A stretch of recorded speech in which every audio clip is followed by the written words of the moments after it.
Here we are, living the dream again. This is really bad that this light looks like that. Okay, we'll have to swap that. 2-minute warning for everyone. Stand by, please. If you really screwed up, you could cause a catastrophic failure. The mothership, here it is. It's what makes all the magic happen. Spots ready? Go.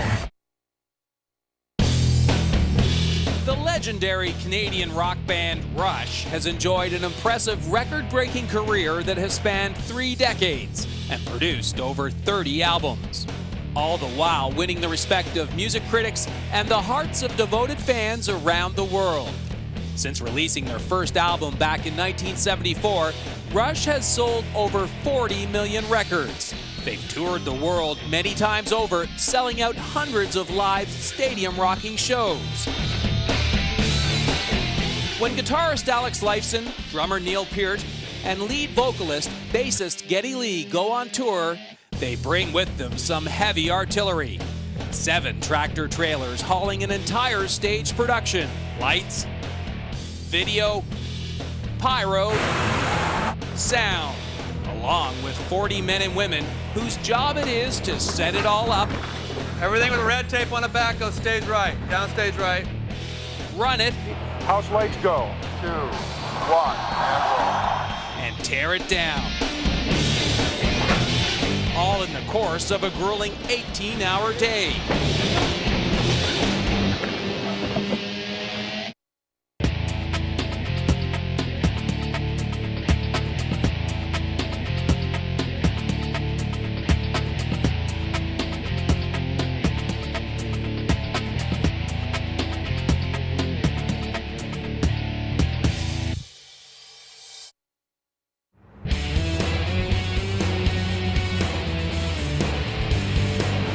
Life on the road with a rock band can be both exhausting and exciting, especially during a 4-month, 48-concert run like the Rush North American Snakes and Arrows Tour.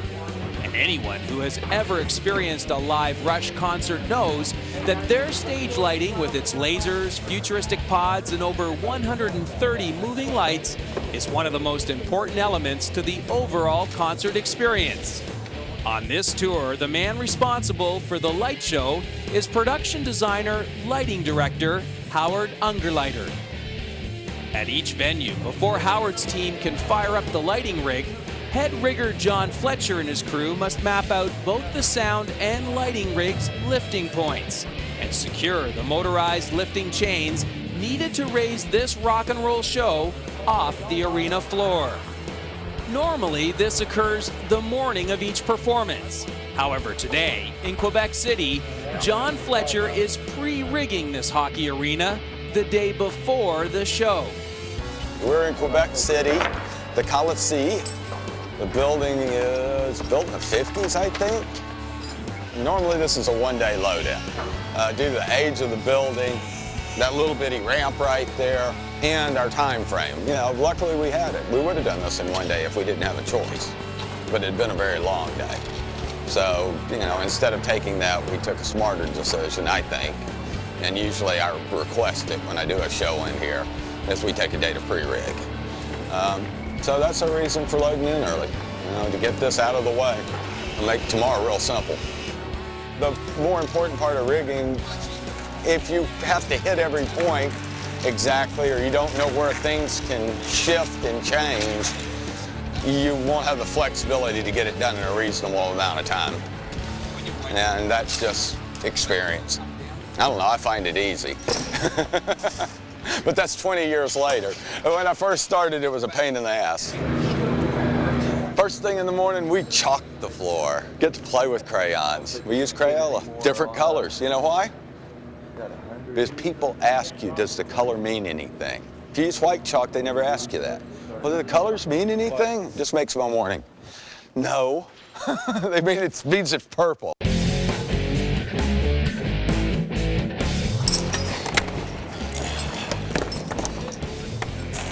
This is the steel we're building here. Corresponds to the numbers that we figure out will make it hit that point. It's trigonometry, basically. and then experience. The upriggers are those guys up there. Upriggers are basically pulling rope and connecting where I tell them to. And we're hopefully hitting the marks on the floor, which we are. Without the modern convenience of having symmetrical steel girders in the ceiling, this old arena is proving to be a challenge. All of the hanging elements required for tomorrow's show, lights, sound, and video screens, must be raised by chains secured to the ceiling above the stage. The hitch is that each of these chains must hit a mark or point that Fletch has mapped out with chalk on both the stage's surface and the arena's floor. Each of Fletch's points corresponds with a bracket or piece of lighting truss, the video screens, and the speaker system. There is no room for error here.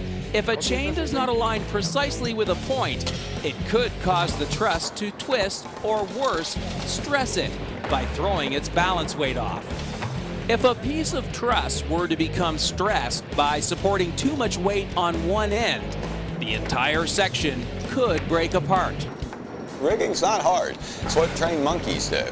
You know, I went to college for this. No, I didn't. They don't give a degree in this. All right, guys, our next thing we're building, we need a 20 down for this motor, and this one is a 20-20 deck chain the other way. You haven't done that one either. That's a lighting, too. And then we'll be out of points to build. Then all we got to do is figure out a way to get them up there. The problem, difficulty in rigging this building is you do not have a beam structure. It's a pre-stressed concrete roof beams. You know, it was a poured one. And they put big eye bolts through and put rings on them to put it in. So you only have so many connection points, and that explains why all the bridles aren't nice and neat. You know, you pretty much etch-a-sketch it. You put the little marks on the floor where a ring is with your laser, and then you stand here and make a straight line and try to make something come out of it that looks like what you're trying to do. We have to make a lot of adjustments in this building that you'd normally walk up and these beams would be square, straight up and down, and I can accurately call bridles. Here you have to make a lot of small adjustments, which are time consuming. On the Snakes and Arrows tour, John's second in command is rigger Chris Sorensen. What I was mostly doing before I started on tour here was doing the uprigger's job.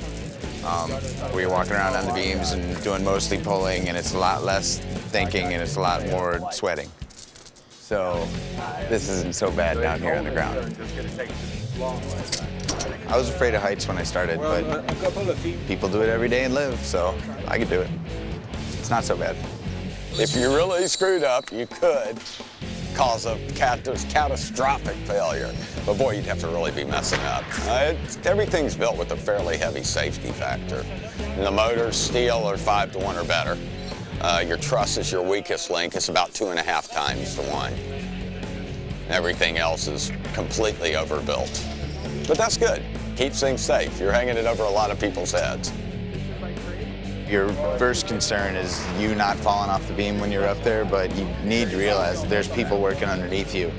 And I've worked some jobs on like your high steel building television and radio towers and stuff, and if you drop something, you yell, and it's usually 20 seconds before it even hits the ground. But here, if you drop something, there's definitely someone working underneath you. They probably don't have a hard head on, and by the time you yell, it's already hit the ground. So it's paramount that you don't drop anything. You're careful, nothing comes down harder than you expect, and watch this thing, it's right over your head, speaking of which, so there you go.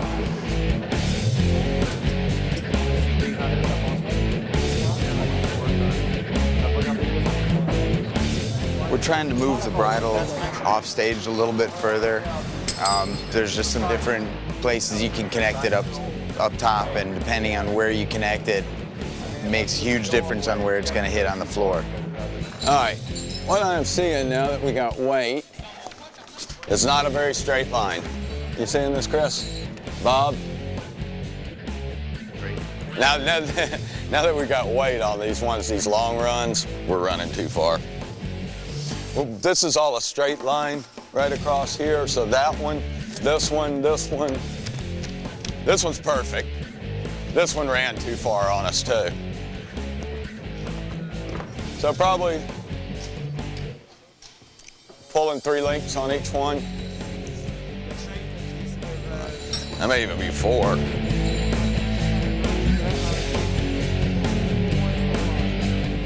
All right, here, Chris.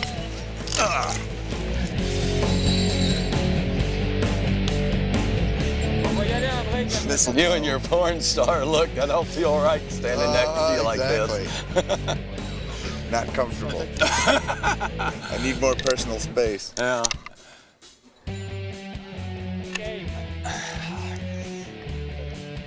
Ah, lovely.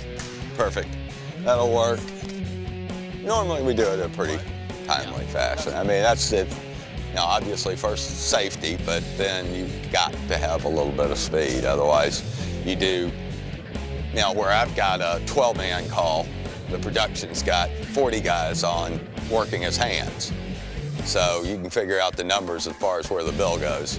If we run late, then they run into another hour, and it starts, you know, rolling right on downhill into money. I actually think it's a little less tedious than what some of the other guys do because ours changes every day, really. All the ceilings are different, so we need to come in here and look and see what we have up there and make the points hit and adjust to what's up in the ceiling, where everyone else comes in and the motors are hanging in the same place every day. Everything's done and they're doing the same thing the same way every day, where we got to come in and think about how we're going to make it happen first, and then we can start to get into our little rhythm. So it's not bad because you do need to think about something different every day and kind of solve some problems and use your math and use your experience to figure out how to make it work the same for everyone else every day. We do start the day and end it. There's no doubt about it. And it does set the pace for everybody else because obviously all these people are putting their stuff in the air and they can't do a damn thing until we're done.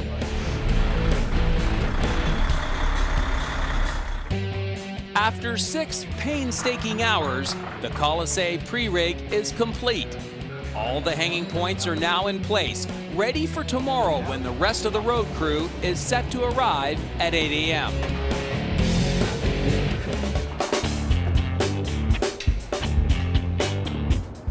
Rush has played this 57-year-old hockey arena many times throughout their career. As a result, the tour's production manager, Craig Blazer, has planned well in advance to have John Fletcher's team come in on what was a scheduled day off for the rest of the 40-man crew. The tour has been out on the road for 4 months now, and Quebec marks the 43rd show in a planned 48-day tour. This is certainly a road-weary crew, and both the production manager and Rush appreciate how hard everyone is working with 5 shows to go. We have an amazing crew. We've had a lot of different crews over the 400 years that we've been touring, and it always amazes me the level of professionalism and the seemingly tireless effort that they put in for us. They're 100% pros, and it's a long day for those guys. And they're always in great humor too, which is, you know, a testament to their personalities. Hello, my name is Howard Underlighter. I'm the lighting designer and director for Rush, and I have been for the past 33 years. Over 1 billion served. Here comes the blackout.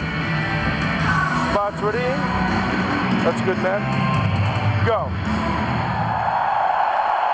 Howard's been with us since 1974. He began as our tour manager.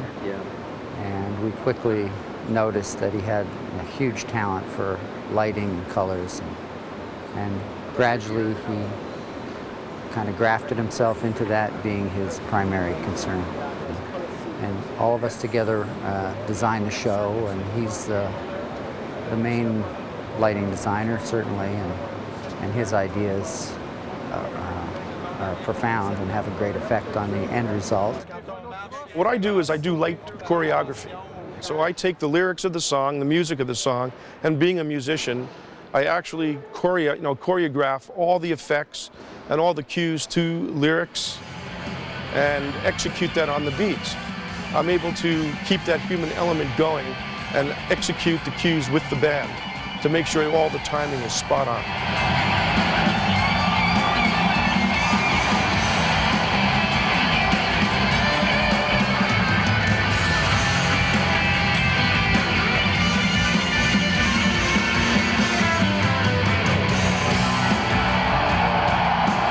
When we start designing, when I put it together, I have to know what the smallest venue and the largest venue is going to be. And we have a footprint that I design to based on those sizes. And then I put my dream system together, like anyone wants their dream vehicle. I want my dream system. And once I design that, I bring it to the band for approval. And then they say, this looks great. Let's see what it costs. And then from there we get cut back. And then until it fits the budgetary constraint, and then we wind up with a really nice show.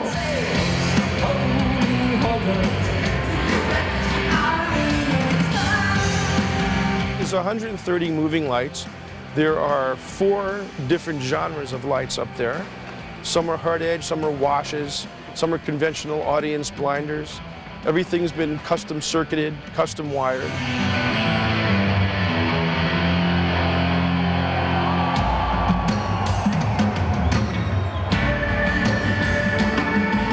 Matt is my assistant. He's very important. He makes sure that the show runs technically perfect while I'm running the show. Any kind of malfunctions that happen, glitches with video, because we are controlling video through the lighting console a lot, and Matt keeps that going. So if, let's say, if an intelligent lighting fixture wigs out and goes into the audience and blinds them, Matt will grab it and turn it off while I'm continuing through the show. Because there's a lot happening on the headset, so it keeps everything flowing. You know, and as I say, Matt being a technician as well, who can fix things and make sure everything is running smoothly, it's worth having.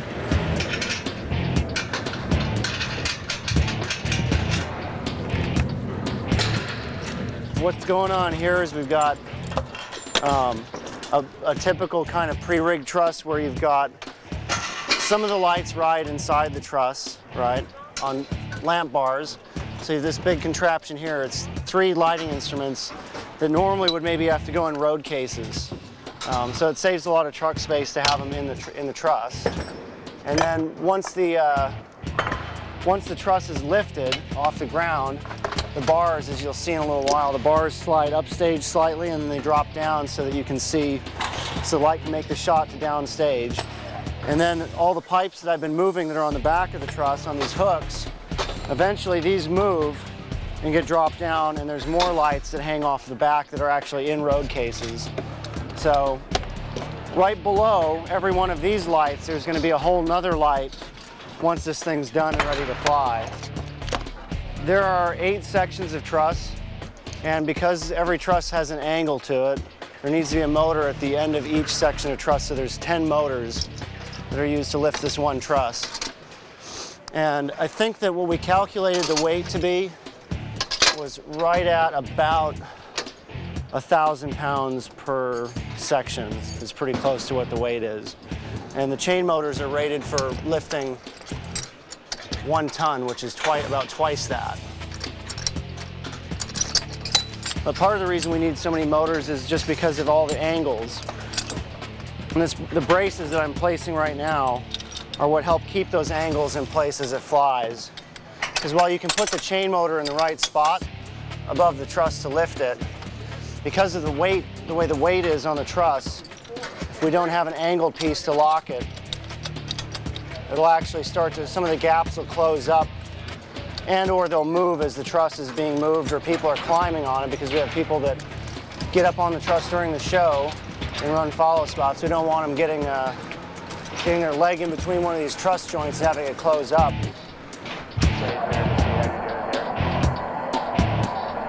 On this particular tour, I was looking at an article in one of the architectural magazines when they were speaking about how curved glass reflects sunlight and how it actually makes the sun seem like it's like light bending which it was intriguing to me. So I decided to experiment with some curves on this, and I put together this S curve truss with a light on it. These are the follow spots. These are also moving lights, right? But it's a hand-operated light. The oldest kind of moving light, the original. They're only automated because we'll have 4 guys up here listening to instructions on a headset, following along, changing color and following the band. It's really hot and it's not a very fun job. I've done it. Especially when you're outside doing the sheds in the summer and it's 100 degrees without the heat of the lights right below you. Not to mention pyro and flames going off and all kinds of good stuff.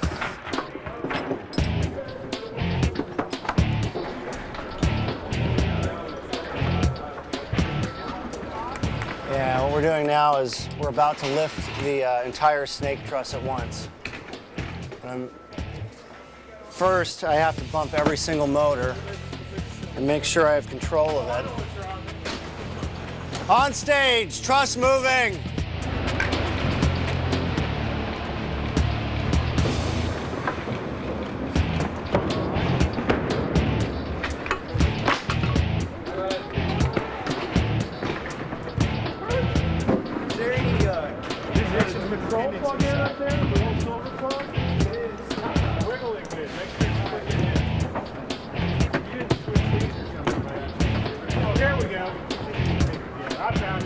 On 3, 1, 2, 3. And it's got to stay even as it goes down.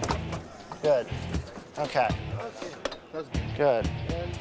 All right, guys, are you ready up top? Yeah, we're ready. On 3, 1, 2, 3. Slide up stage, and then come down nice and even. And you just help take some of the weight off so they aren't doing all the work. Okay, good. All right. Then we're going to do that about 6 more times.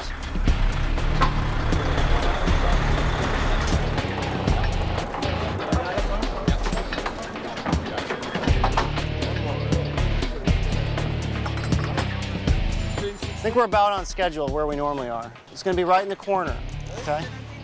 Yep, right here actually. And whenever you see one with a 100, 117, it's always going to go right next to 17, okay? Normally this truss, and this is really bad that this light looks like that. Hey, sorry, hang on. Hey, Greg, are you on deck? Oh, what's up? Come here and look at this light with me for a minute. That's not normal, is it? It came out of the truss that way somehow. Because I saw the cover like that when it was dropped down. So it didn't happen when, it happened like somehow coming out of the truck. All right. I mean, that's because those screws are out though, right? Or it broke the screws. It broke something. We're gonna have to swap that. Well, look at this. Look at this. I mean, this is. It looks like. It looked very. Yeah. It ripped. Oh God! It ripped them right off. Yeah. Okay. Okay, we'll have to swap that. That's what I thought. Normally they don't point that far up. Minor setback. Somehow, I mean, it's the nature of what we do. This stuff moves thousands of miles. It goes in and out of trucks and gets handled very rough. And the fact that somehow when it was going into the truck, something pushed probably the back end of the light really hard like that, which it doesn't point that far up normally. So now it's broken the screws that help hold the tilt mechanism in place. So this light's going to require a lot of work to get it back in shape. We'll have to use one of the spares, and it's a good couple of 3-4 hours of work probably to fix it.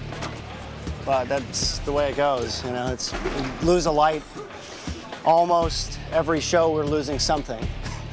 So if it was an outdoor show with no roof, which I was hearing some stories about a show that doesn't have a roof covering the stage that's built outside, they they lose about a dozen lights a day. If it's at all wet, they're going to lose at least a dozen lights that are going to get trashed, and it's very expensive to fix them, but that's part of what the artist has to pay for if they're going to do an outside show and their design doesn't include a roof. It's the risk you take, you know, leaving them, but it saves so much time in the mornings that it's actually worth the risk, you know. But it does happen from time to time, but that's why I have spares.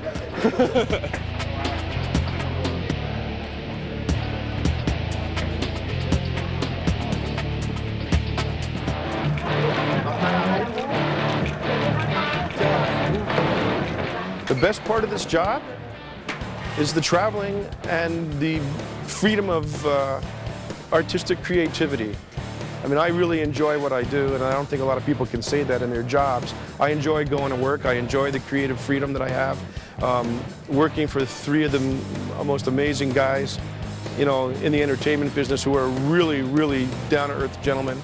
And they trust me 100% in giving them my creative, you know, aspect of what's happening. But I'm also very proud of what I do and, you know, all the years I've been doing it. Living with people on the road is, you just have to have a personality where you can adapt to what, you know, the environment is. Living on a bus with people, like this tour we have days off. A lot of tours you only get 1 day off a week. We get 2, maybe 3. So it makes it a lot easier to get along when you have a little bit of time apart versus being with each other on the bus every day and in the venue all day long. Right back to the bus, back to the show in the morning. Like it's definitely harder when you have that kind of a schedule, but you know, we get enough time off that, I mean, I don't see Greg for hours at a time sometimes. That's true. That's really true.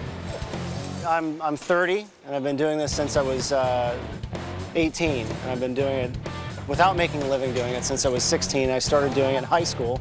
I think Greg's in the same boat. Me too. I started when I was 14 doing in high school. in high school. Yeah, pretty much. I get to see the world. I don't have to sit in an office.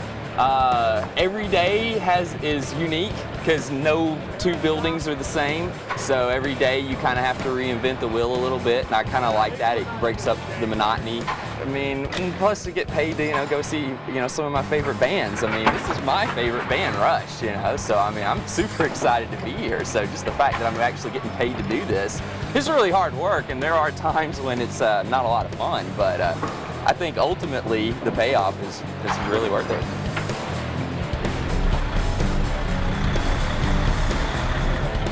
With the lighting truss assembled and ready to be raised, the team now stands by to fire up the lights and begin the troubleshooting process. Got more than 1 light that's out now. Sometimes if one goes out and the other one's around it to start going out.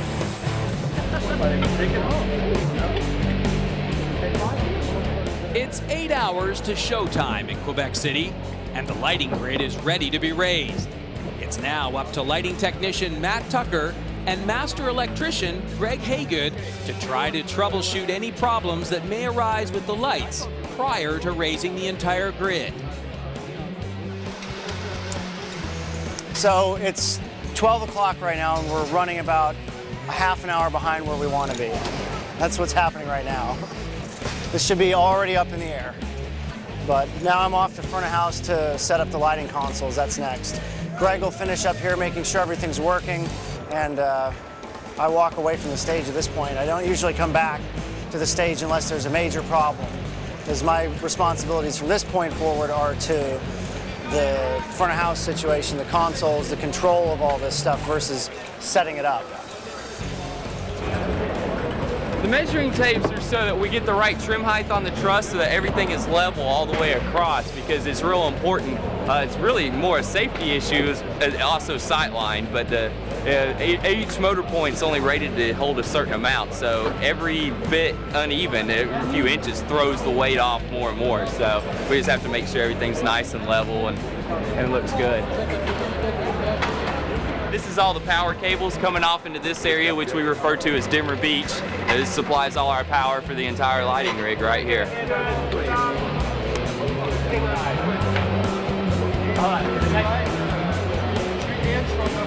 inches high. Okay, thank you. It's to let all the audience members that want to talk to us and converse with us during the show and give us advice about how to do our jobs or maybe about what sound levels need to be adjusted. It's just to kind of give them a little hint that maybe we can't talk to them. What the hell is that? What's what? What about the sound? You gotta make a crack about the sound too? No. Hell. No. Everybody has two jobs. The job they do and sound guy. The job they do in sound guy. That's exactly what I was talking to you about before. Remember when I was saying there's many personalities out here? Yeah. See, listen to them. They're exploding over. All they heard was me say sound, something about sound, and instantly they assumed. It's all material for the sitcom that's They coming out assumed to that a it was theater something near negative. you. Nobody complains about the park boys do. The only people that complain about the f***ing lights are the guys on the lawn. Yeah. They're like, hey, those lights are too bright. Point the light right Let me at turn me. that down for you a little bit. Hi, Mom.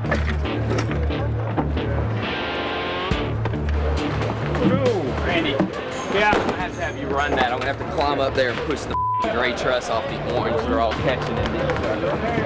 Great, sir. Same thing control. Oh, nice. Somebody hold them up. Greg has spotted a problem in the grid.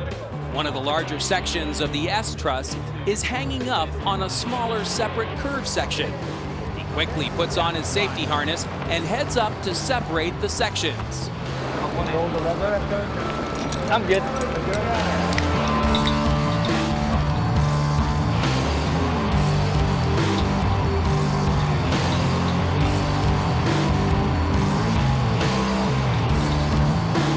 This is a very dangerous part of the technician's job, working 40 feet high above the stage, with very little to protect him other than his safety harness.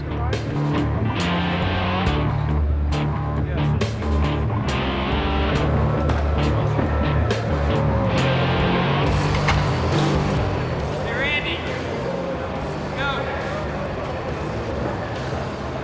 I need you to come down on gray first. Greg works quickly to untangle the sections of the truss. Aside from the aesthetic problem of the lighting grid not looking even, it is also a great safety concern to the crew. They know that undue stress of one section resting on another could bring down the entire rig.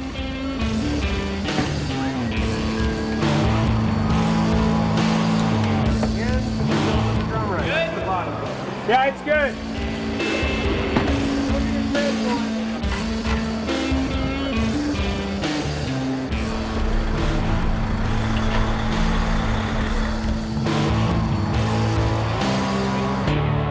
We're now, it's 2:45, and we're going to step through our preset focus positions, where Matt will go to the stage and he'll look at all the lights to make sure they're all working. So what's happening right now is for each of the band positions, which includes 2 positions for Getty, 2 for Alex, and just the 1 drum position for Neil, each of those positions has between about 40 and all 125 or so lights aimed at that position. And every day when the lighting trusses go out to trim, each individual light will be maybe angled just a little bit differently, or the truss might be 2 inches further upstage than it was the other day. And so what we do is each of the cues in the show is built off of presets. And a preset is something that it's like a reference. So when we fix the preset, it subsequently will fix all of the cues that were referencing that preset. There's about 49 preset focuses. That tells the light where it's going in the course of the show. And a lot of those focuses are aerial, into the air. So it's hard to, you can't really focus those in the daytime when you're doing outdoor shows, so it's a big challenge. So we try to do as much of it as indoors as possible.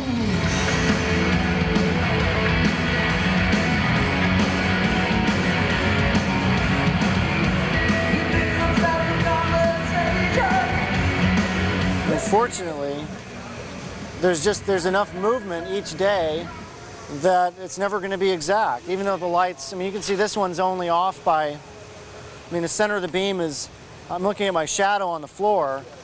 I'm standing right behind Getty's mic, and the beam just needs to move over and down about a foot. That translates to up at the light itself, maybe an inch move, you know. Go back to that one. The idea is to have the halo of light be strongest right at your shoulders. That's where you don't want it as quite as hot in their face. You want it to be right at chest height, because that gets even coverage for, you know, when the light's in its tightest zoom or focus. That way you know if this light gets washed out, which there's lenses that will make it so it's not quite as intense as this, it'll diffuse it out and it will stay centered around them instead of being skewed way low or way high. Everything's usually working. I've actually got 2 lights up in the air that aren't working very well right now today. And once I'm done with this, we're going to have to decide whether we pull them out of the air or make it work somehow. Sometimes you can make it work if they're not really important lights.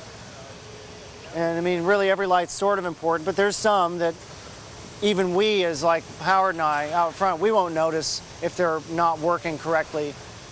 Certain lights you got to replace though regardless. And I think that one of them today is that kind of light, probably. Matt decides to try and repair the lights without pulling them from the truss. Greg is once again up in the grid in an effort to get the lights to fire up.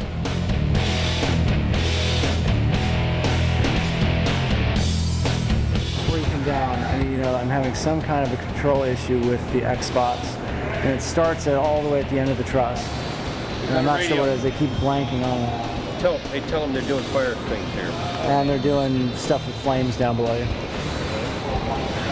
Okay. Okay, go. Fire in the hole.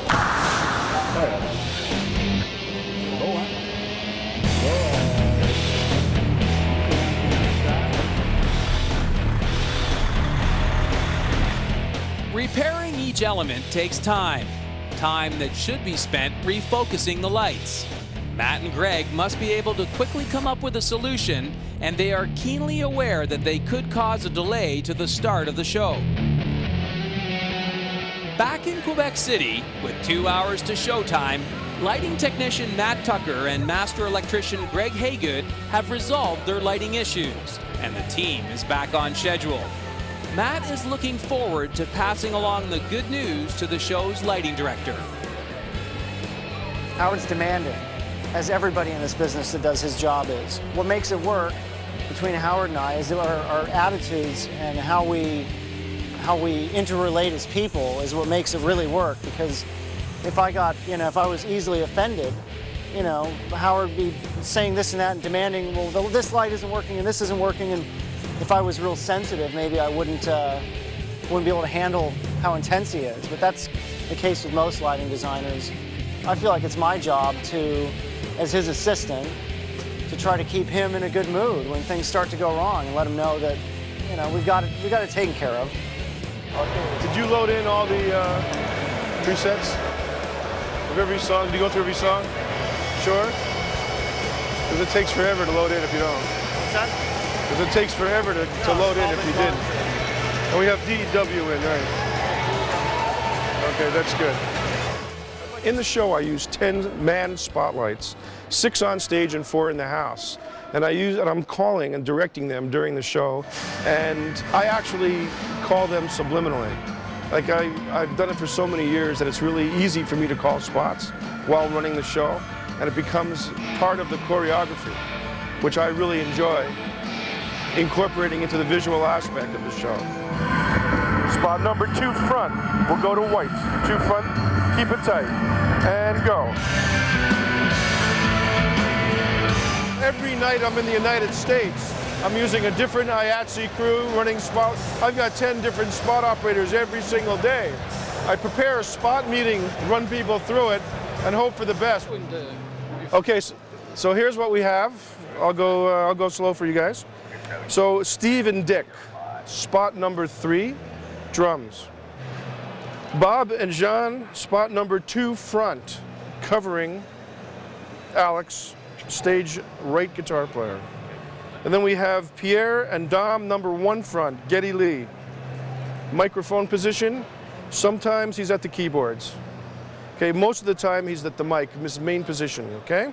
If I call a number, like say number 1, I'm not saying front or I'm not saying rear, it's both positions together. And once you're on headsets, I'll talk to you, make sure that we're all clear. and you could hear me. If you don't understand what I'm saying, sorry, because I don't speak French, but I'll do the best I can to try to make it clear for you guys, okay? So have a good show. Thank you very much, and I'll talk to you on the headset.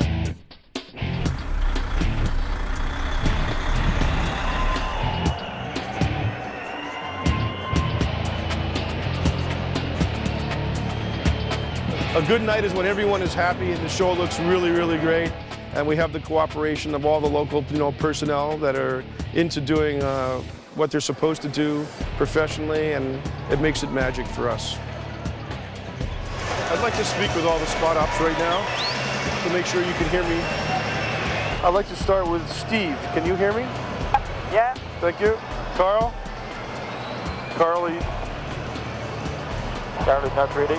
Carl is just climbing. Carl is not there, is that? Or He's climbing. Oh, okay. Francois? Yeah. Okay. Frank? Yeah. House lights. Can you hear me right now? Yeah. Okay, house lights, we're going to be standing by. When I give it the cue, about an hour and 5 minutes after that, you'll come back and we'll go into intermission. And during intermission, do you have any incandescent lights you could put up quickly so we can get some light on? Yeah.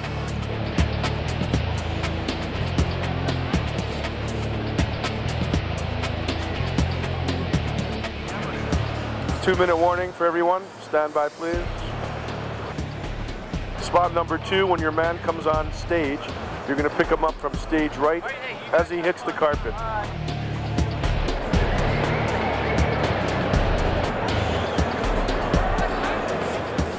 It's going straight up, Randy. What was that? I don't. Somebody's plugging their plug. Is that you? Oh, man. Stage left? That's not good. That is not good. Horrible. Yeah, who did that? Okay. We all good now? I hope somebody was plugging and unplugging something. Yeah, there it is. It's still going on and off. What is that? Okay, we can find it. Yeah, let's track that down. It's my headset. Who is this? Jean. House. Spot number 2 front, so he's over on house right. He's on the on-stage one on house right. The headset that is a little bit kinky. Okay, if it keeps doing it, you're the one perfect. You've got the spare headset right there beside you. Video roll. Okay, house lights will be standing by. House lights ready? House lights go. 2, 1, and roll.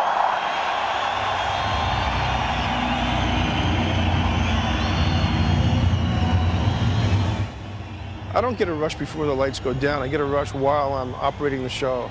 If I'm getting into something that's, and you're into it, I had many friends come by and wave at me while I'm doing a show. I don't really see them. And they're really upset. They're like, wow, why don't, you're an and I'm like, what do you mean? He goes, well, we're waving right at you. We're standing right in front of you during the show and you didn't even say hello. And I was like, I'm in a different world. I'm not even paying attention to anything. I'm in my own little Zen world. Spot 2 ready? That's spot 2. Go. Okay, all spots, stand by. All spots, stand by.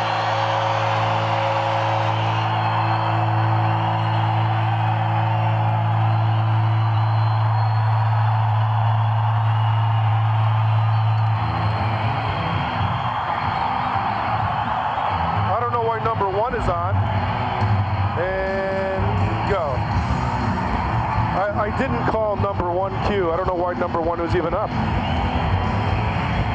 So Pierre and Dom, you're both number 1. So one of you guys was on there for some reason. All spots, number 3. You're in frame 1, right? Yeah. Yeah. Okay. Well, just on the video, it's hard to see.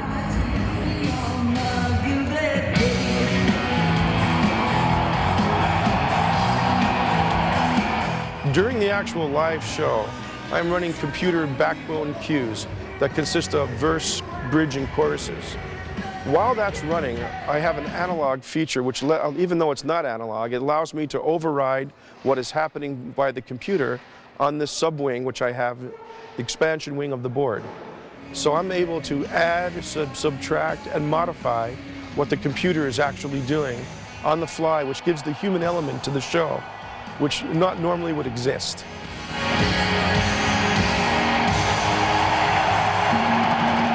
And spots.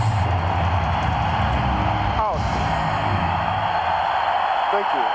All spots stand by and wait. Go.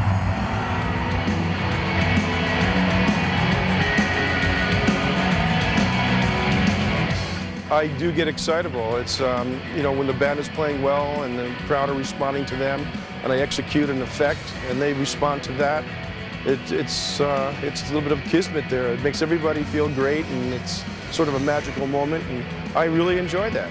It makes me feel good that I can entertain a mass of people and that they appreciate what I do.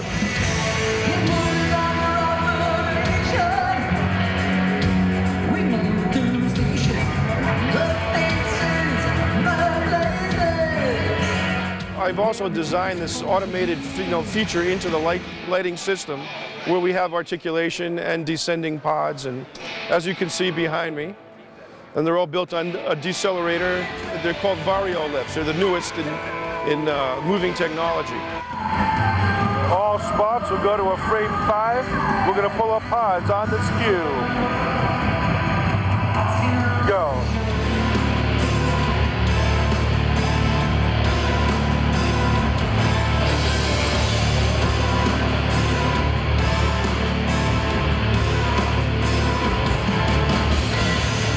One of the wild effects things that I'm doing here is with our LED lights, I'm sending video signal into the LEDs to do my chase work, which really, it saves a lot of time, and it can give you chases that not normally would be programmable.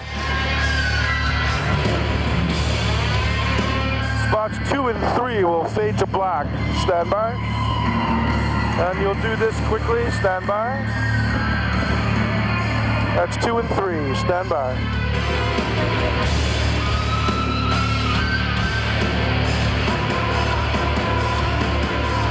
And go. Number 1 will black out. Number 1 ready. And number 1 out. All spots, frame 2. Stand by for lasers. Smoke. There's a fine line between overkill and just using effects for the sense of using effects. I mean, I don't like just using them. I like using them for a reason. Lyrics dictate reason. Musical content dictates reason. And the element of surprise is always great.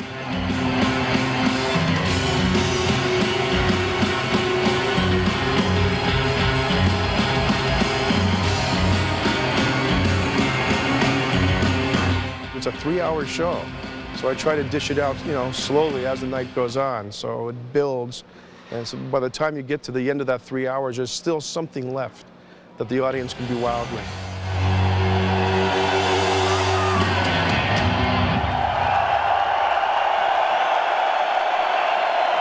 We'll stand by for house lights. Stand by. Spots can fade away. Number 1, stay with your man till he leaves.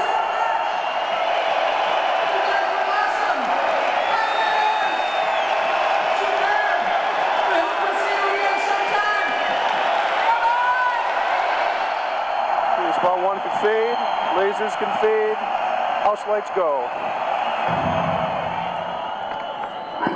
I'd like to say thank you to all the spot ops this evening.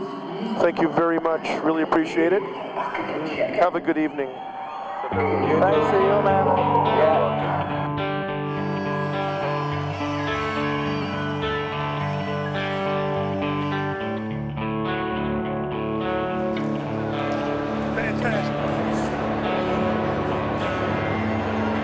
I am feeling exhausted right now, but I'm so pumped up that I'm not going to be able to sleep for at least 6 hours. You're asking me why do we love to do this day after day and all this stuff going on and how we go from city to city? Well, I'll tell you, it's the love and the passion for what we do. Let me tell you something else. Not everyone can do this, and I've been doing it my whole life, and I'm still enjoying it, which says something, doesn't it? know what it says? I'm crazy. That's what it says. We are nuts. We'll see you tomorrow night, my friend. All right, man. Take it easy. Because this guy is a genius. All right. He makes the Thanks. great look greater, which is hard to do. Unbelievable.